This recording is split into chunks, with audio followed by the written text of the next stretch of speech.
In the near future, scientists managed to reprogram the measles virus to help cure them instead of causing them, and they even managed to cure cancer. However, they lose control of this virus and it infects most of the population, turning them into dangerous mutants called Darkseekers, who feed on people and are vulnerable to sunlight. 3 years after the initial outbreak, New York City is a complete wasteland, with zoo animals now freely roaming the streets. The only survivor is Robert, a former army virologist who spends his days with his dog, Sam. Sam helps Robert find animals whenever they go hunting, and follows them on the roads in whatever car he chooses to take that day. Robert is always armed and a great marksman, but he also has a good heart, and when he sees families of lions hunting them too, he lets them eat the meat. He also sets an alarm on his watch to make sure he is not out when the sun sets. As the alarm goes off, Robert goes back to the house he was living in before the outbreak, which has been fortified to the maximum. Robert can lock all doors and windows, and he always makes sure to bleach the front steps so Darkseekers can't detect his scent. Inside this house, Robert keeps a good supply of food and tapes of old newscasts that allow him to stay healthy by pretending to go through an old routine. He also listens to music, talks to Sam,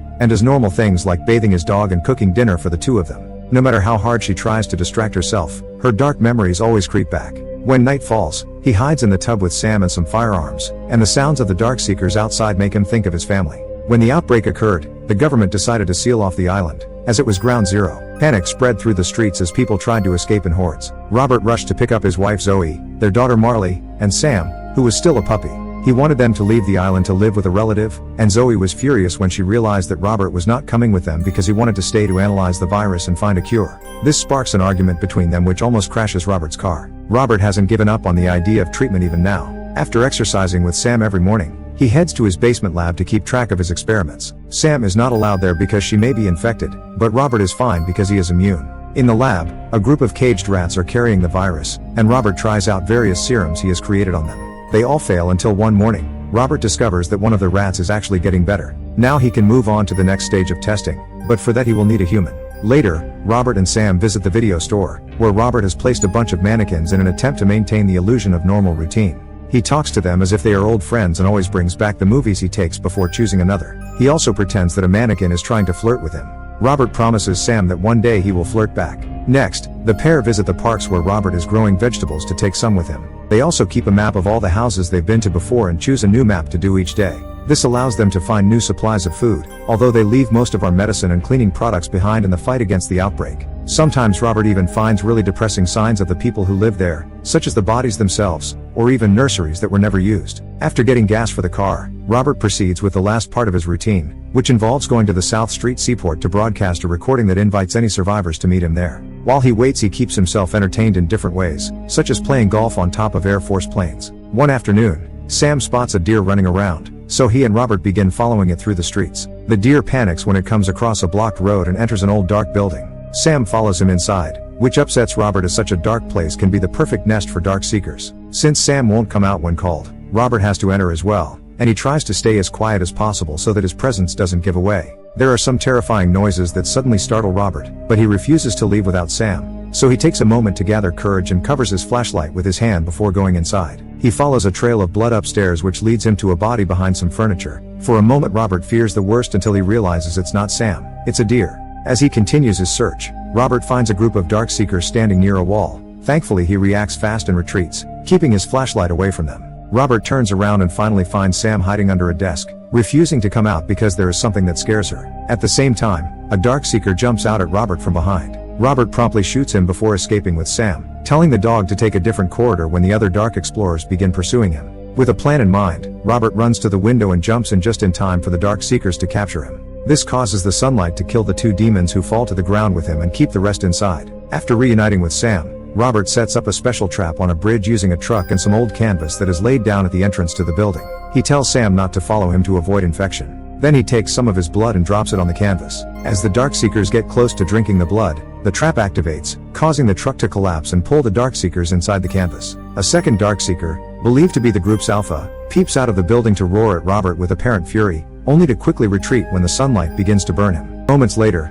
Robert has the female Darkseeker he captured in his laboratory, strapped to a table so he can test the cure he is developing. He first uses UV light to confirm that she is infected with the virus, and discovers that she has a butterfly tattoo. Robert begins to inject the serum made from the rat that had done well, and after a few seconds of nothing, Darkseeker suddenly begins to howl and struggle against his shackles.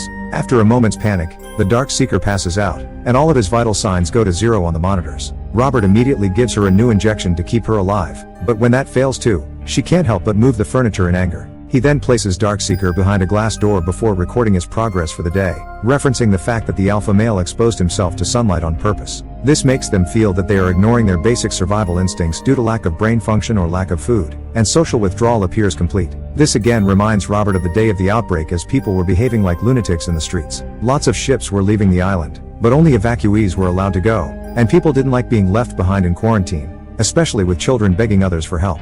The roads were blocked by the military, but soldiers had orders to carry Robert and his family to safety, so they continued on foot. When they arrived at the port, the soldiers used a scanner to make sure they were not infected. Marley passed, but Zoe did not. Mother and daughter panic as they do not want to be separated, prompting Robert to pull rank to make a scene and order another scan. Zoe passed the test this time, and because they were an army family, they had to go by helicopter. Robert insists on staying and says goodbye to Zoe and Marley, who decide to leave Sam with him so he can protect her. As the helicopter took off, Marley made a butterfly with her hands as a goodbye gesture. Back in the present, Robert and Sam go through their normal routine, but at the end of the day, when they are about to go home, something strange happens. There is a mannequin near the bridge, and Robert is convinced that he did not put it there. Realizing he is going insane, Robert fires a shot at the mannequin as if to prove it is not real. The mannequin simply falls to the ground. Then Robert thinks he can hear something whispering around him and starts frantically shooting into the air. Since nothing happens, Robert decides to look at the mannequin, but as he gets closer, a car falls and he is caught by a rope. It is revealed that the Darkseekers copied his trap.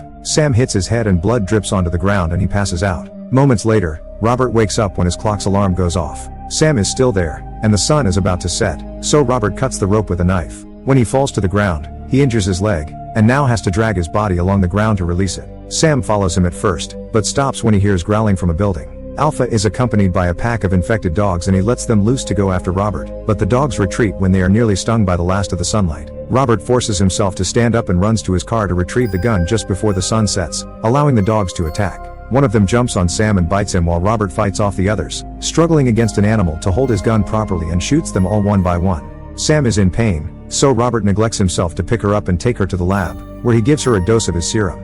He then holds her in his arms and sings a song to her, but slowly Sam begins to turn. Devastated, Robert has no choice but to euthanize her, ignoring her barking of protests until she dies. After properly grieving him, Robert buries Sam in the garden before trying to return to his routine. He takes a lot of drugs to try to forget the pain, and when he goes to the video store, he ends up chatting with a flirting mannequin, saying that he promised his best friend that that'll do. Obviously, the mannequin doesn't talk back, and this finally breaks something in Robert. Furious and penniless, Robert drives his car over a bunch of Darkseekers in the night for revenge. He manages to kill some of them, but the others attack him under orders from Alpha. They also climb a light pole only to have it fall on top of Robert's car. They then overturn the car to trap Robert inside. But when Alpha enters the car through the window, a UV light suddenly blinds them all and causes the Darkseekers to flee. Robert is unwell as he hit his head when the car overturned, but he can tell that another person is carrying him in their car. This man asks where to take him, so Robert gives them his address and asks them to make sure they are not followed before he leaves. That night, Robert dreams of his family again. After the helicopter takes off, the government bombs the bridge to seal off the island. One of the helicopters lost control when people tried to jump on it and it crashed into Robert's family, killing them instantly. The next morning, Robert wakes up to the sound of an animated movie on his TV. His leg wound is stitched up, but he is still wary and he grabs a gun before going into the kitchen, where for a moment he thinks he sees the family again. In fact, it's Anna and her son Ethan, who were supposed to rescue her last night. Anna has made breakfast, so Robert puts down the gun and sits down with them to listen to Anna's story. They come from Maryland, and when they hear Robert's message they stop by the port. They make their way to Vermont as a safe zone full of survivors in the mountains, where the cold should keep the virus away. Robert refuses to believe it and tells Anna that everyone is dead as he angrily slams his plate on the ground. Realizing how close he is to losing it, Robert goes upstairs to have minutes alone. Once he calms down, he rejoins the others and takes the opportunity to quote the film to prove to Ethan that he meant no harm. Robert confesses that he loves that movie, and it's quite clear that he identifies with the monster because he doesn't even have a friend. Once Robert thanks Anna for the rescue, they have a brief conversation. Anna explains that she was on a Red Cross evacuation ship from San Paulo, but those boats were not made permanent. When the Navy split up, Anna's group returned to shore to look for supplies, and someone stole their boat. 5 people in his team were immune, but they were killed by the Darkseekers. She still intends to go to Vermont, but Robert refuses to go with her, explaining that he wants to stay at Ground Zero and work on a cure. Later, they go to investigate the area where they found Robert last night and he examines the trap, noting that it was made from the tools they took from their trap. Robert doesn't want to believe the Darkseekers did it because they shouldn't have higher brain functions, meaning they shouldn't be able to plan, hate, or love. Anna thinks the Darkseekers could possibly evolve. Later, they take Ethan to have some fun in a fountain, and when Robert hears Ethan complaining about the cold water, he gets an idea. The three return home, where Robert puts the female Darkseeker on a pile of ice, thinking that changing her body temperature might help the serum work better. Anna looks around the lab and finds a bunch of photos that show Robert has tested several versions of the serum on humans before, but they never worked. Later, Anna finds Ethan asleep on the couch, so Robert offers to take him to his daughter's old bed. Anna finds photos of Robert's family and he tells her a little about them, explaining that their daughter was named after Bob Marley, whom Anna had never heard of before. Robert cannot believe it and immediately plays his favorite CD for her, confessing that Bob Marley was his inspiration as he continued to sing after he was shot at his house. When night falls, Robert seals all the windows, and Anna again tries to persuade him to join them. Robert wonders how he can be sure there is a colony, and when Anna says that God told her, Robert finally snaps. He yells at her as he reveals that most of humanity is dead and the rest have become demons, meaning there is no God. Their conversation is suddenly interrupted by some noise outside. It turns out that the Darkseekers follow the scent of the blood that he spilled last night and now they are here. Anna runs off to get Ethan while Robert turns on the lights outside, but the Darkseekers just jump on them and destroy them. Robert then activates a set of explosives he had buried, killing the gang first. Later, Robert goes upstairs to look for Anna, only to be suddenly jumped by Alpha. The two of them begin fighting and Robert uses a screwdriver found on the floor to attack him, but Alpha barely feels any pain and throws Robert back down. Robert uses the opportunity to steal the weapon he had hidden among the umbrellas, and when Alpha dodges the shots to hide in another room, Robert shoots a gas canister causing it to explode. Alpha runs upstairs again, and Robert chases him with open fire until he sees Alpha jump out the window. Later, he goes looking for Anna and Ethan, finding them hiding under some furniture while a Darkseeker destroys the ceiling of that room. There is a gun on a table nearby, so Robert runs in, grabs the gun, and shoots at the monster as it turns to attack it. At that moment, Robert hears a noise outside and learns that Alpha has returned with even more Darkseekers, thus the three run to hide in the lab. As the Darkseekers climb the building to enter through a hole made by their friend,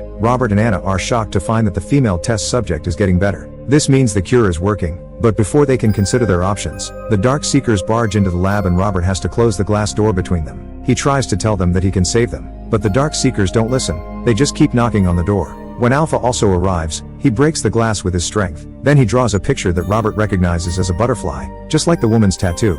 This reminds him of Marley, and Robert finally understands that Darkseekers have feelings. They are here to save their friend, not kill. Robert puts down his weapon and cuts off the machines before taking the woman out through the glass door, ignoring Anna's protests. As the Darkseekers turn on her with fury, Robert picks up a syringe and injects the woman with some medicine which causes her to wake up. Alpha immediately rubs his forehead with her, celebrating their reunion before taking her to leave. Robert tries to apologize, but all he gets is another growl. Now that Robert understands that the town belongs to the Darkseekers Society, he accepts to move in with Anna and Ethan. The next morning they begin their journey to Vermont, but first Anna makes a new recording, telling any survivors where the safe colony can be found. If you like this video, hit the like button and don't forget to subscribe and turn on notification, so you can see more videos like this. Thanks for watching.